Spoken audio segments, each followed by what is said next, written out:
दोस्तों, आज हम आपको लेकर चलते हैं भारतीय महासागर या हिंद महासागर विश्व का तृतीय सबसे बड़ा समुद्र है और पृथ्वी की सतह पर उपस्थित पानी का लगभग 20% भाग इसमें समाहित है। उत्तर में यह भारतीय उपमहाद्वीप से, पश्चिम में पूर्व अफ्रीका, पूर्व में भारत, चीन, सुंदा द्वीप समूह और ऑस्ट्रेलिया तथा दक्षिण में दक्षिण ध्रुवीय महासागर से घिरा है। विश्व में केवल यही एक महासागर है जिसका नाम किसी देश के नाम यानी भारत के नाम पर है। प्राचीन भारतीय ग्रंथों में इसे रत्नाकर कहा गया है। वैश्विक रूप से परस्पर जुड़े समुद्रों के एक घटक हिंद महासागर को अटलांटिक महासागर से 20 डिग्री पूर्व देशांतर जो केप एगुलस से गुजरती है और प्रशांत महासागर से 146 डिग्री 55 मिनट पूर्व देशांतर पृथक करती है। हिंद महासागर की उत्तरी सीमा का निर्धारण फारस की खाड़ी में 30 डिग्री उत्तर अक्षांश द्वारा होता है। हिंद महासागर की पृष्ठधाराओं का परिसंचरण असममित है। अफ्रीका और ऑस्ट्रेलिया के दक्षिणी सिरों पर इस महासागर की चौड़ाई करीब 10,000 किलोमीटर है और इसका क्षेत्रफल 7,35,56,000 वर्ग किलोमीटर है, जिसमें लाल सागर और फारस की खाड़ी शामिल हैं। सागर में जल की कुल मात्रा 29,21,31,000 घन किलोमीटर होने का अनुमान है। हिंद महासागर में स्थित मुख्य द्वीप हैं मेडागास्कर, जो विश्व का चौथा सबसे बड़ा द्वीप है, रियूनियन द्वीप, Comoros, Seychelles, Maldives, Mauritius, Sri Lanka और इंडोनेशिया का द्वीप समूह जो इस महासागर की पूर्वी सीमा का निर्धारण करते हैं। इसकी आकृति विकृत एम की भांति है। यह 3 ओर से भूवेष्टित महासागर है। इसकी सीमाओं पर प्राचीन पठारी भूखंड स्थित हैं जो इस बात का संकेत देते हैं कि इस महासागर में गर्त एवं खाइयों का अभाव है। 20वीं शताब्दी तक हिंद महासागर अज्ञात महासागर के नाम से जाना जाता था, लेकिन 1960 से 1965 के बीच अंतर्राष्ट्रीय हिंद महासागरीय अभियान IIOE के फलस्वरूप इस महासागर की तली के संबंध में अनेक विलक्षण तथ्य प्रकाश में आए। औद्योगिक युग 1809 में सुएज नहर के उद्घाटन ने पूर्व में यूरोपीय रुचि को पुनर्जीवित किया, लेकिन व्यापार प्रभुत्व स्थापित करने में कोई भी राष्ट्र सफल नहीं हुआ। द्वितीय विश्व युद्ध के बाद से यूनाइटेड किंगडम को क्षेत्र से वापस लेने के लिए मजबूर किया गया था, जिसे भारत, USSR और संयुक्त राज्य अमेरिका द्वारा प्रतिस्थापित किया जाना था। पिछले 2 नौसेना बेस साइटों के लिए बातचीत के द्वारा हेगेमनी उद्धरण आवश्यक स्थापित करने की कोशिश की। सागर की सीमा के विकासशील देशों, हालांकि इसे शांति का क्षेत्र उद्धरण वांछित बनाने की कोशिश करते हैं ताकि वे अपने शिपिंग लेनों को स्वतंत्र रूप से उपयोग कर सकें। यूनाइटेड किंगडम और यूनाइटेड स्टेट्स हिंद महासागर के मध्य में डिएगो गार्सिया एटोल पर एक सैन्य आधार बनाए रखते हैं। समकालीन युग 26 दिसंबर 2004 को हिंद महासागर के आसपास के देशों को 2004 के हिंद महासागर भूकंप के कारण सुनामी से मारा गया था। तरंगों की संख्या 2,26,000 से ज्यादा हुई और 10 लाख से अधिक लोग बेघर हो गए। 2000 के दशक के अंत में समुद्री डाकू गतिविधि का केंद्र बन गया। 2013 तक सक्रिय निजी सुरक्षा और अंतर्राष्ट्रीय नौसेना के गश्ती की वजह से, विशेष रूप से भारतीय नौसेना द्वारा हॉर्न क्षेत्र के तट पर हमलों में तेजी से गिरावट आई थी।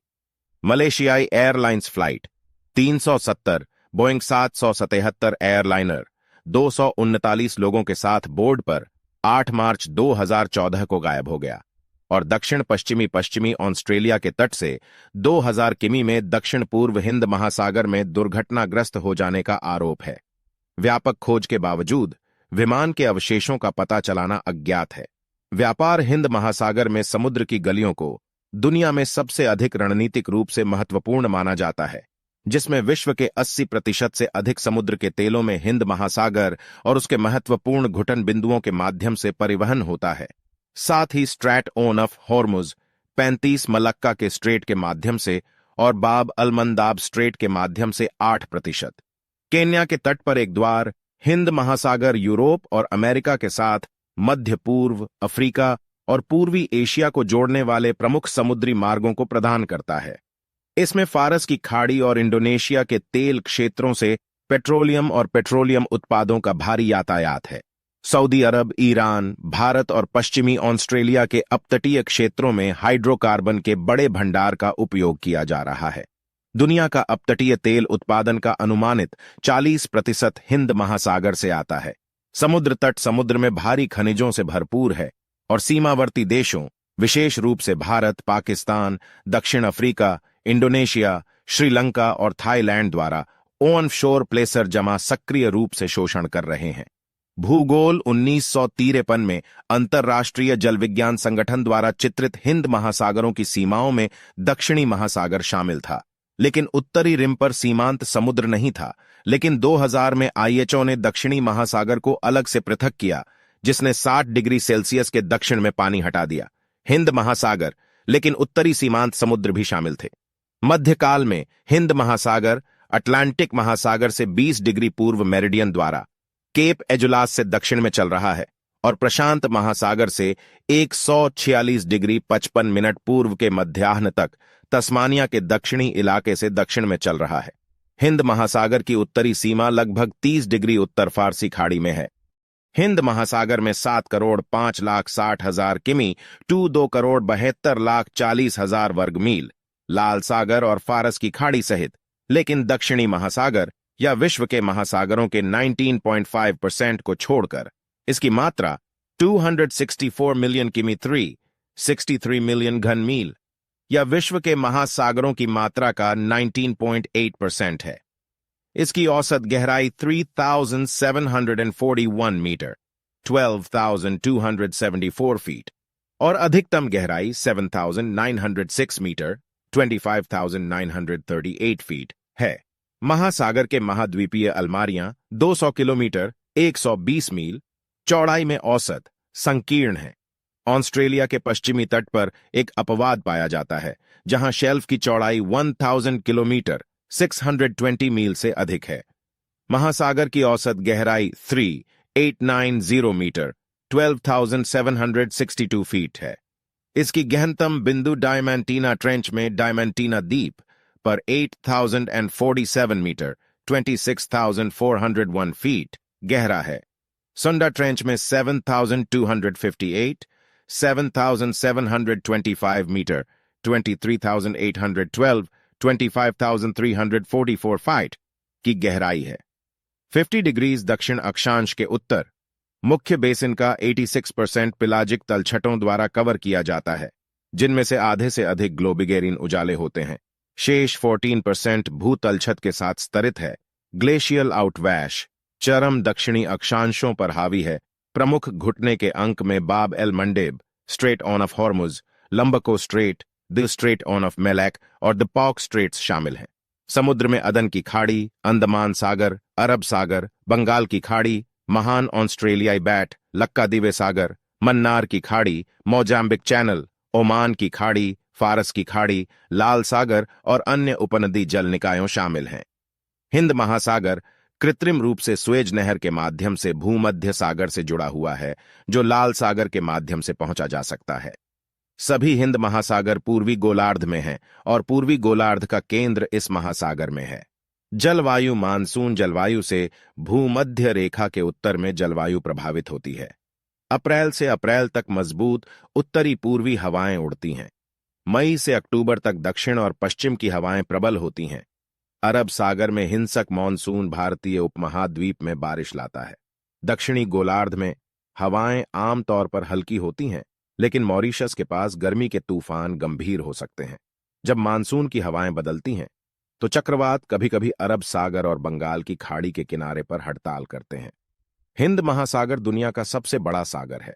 लंबी अवधि के समुद्र के तापमान के record the 19th of January 2012 के दौरान 0.7, 1.2 डिग्री सेल्सियस, 1.3, 2.2 डिग्री फ़ारेनहाइट पर हिंद महासागर में तेजी से सतत वार्मिंग दिखाते हैं।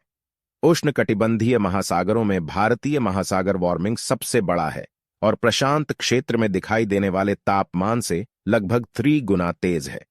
अनुसंधान इंगित करता है कि मानव प्रेरित ग्रीन हाउस वार्मिंग और एल नीनो घटनाओं की आवृत्ति और परिमाण में परिवर्तन हिंद महासागर में इस तीव्र वार्मिंग के लिए एक ट्रिगर है। ओशेनोग्राफी हिंद महासागर में बहने वाली कुछ बड़ी नदियों में जंबीजी, शटल अल अरब, सिंधु, गोदावरी, कृष्णा, नर्मदा, गंगा, ब्रह्मपुत्र, जुब्बा और इर्रा बड़ी हैं। महासागर की धारा मुख्य रूप से मानसून द्वारा नियंत्रित होती है। उत्तरी गोलार्ध में और दक्षिणी गोलार्ध में एक और भूमध्य रेखा के एक दक्षिणी भाग में घुमावदार अग्रगण्य वर्तमान और अगुलह स्लॉटें चालू सहित प्रमुख प्रवाह पैटर्न का निर्माण होता है। सर्दियों के मानसून के दौरान उत्तर में धाराएं उलट हो जाती हैं। गहरा पानी परिसंचरण मुख्य रूप से अटलांटिक महासागर, लाल सागर और अंटार्कटिक धाराओं के प्रवाह से होता है। 20 डिग्री दक्षिणी अक्षांश का उत्तर न्यूनतम सतह का तापमान 22 डिग्री सेल्सियस 72 डिग्री फ़ारेनहाइट है, जो पूर्व में 28 डिग्री सेल्सियस 82 डिग्री फ़ारेनहाइट से अधिक है। 40 डिग्री दक्षिणी अक्षांश के दक्षिण में तापमान तेजी से गिरा रहता है। वर्षा और वाष्पीकरण सभी महासागरों में लवणता की भिन्नता का कारण बनता है और हिंद महासागर में लवणता भिन्नताएं निम्नानुसार संचालित होती हैं। एक मुख्य रूप से बंगाल की खाड़ी से नदी बहती है। 2 इंडोनेशियाई प्रवाह के द्वारा ताजा पानी और 3 लाल सागर और फारस की खाड़ी से नमकीन पानी।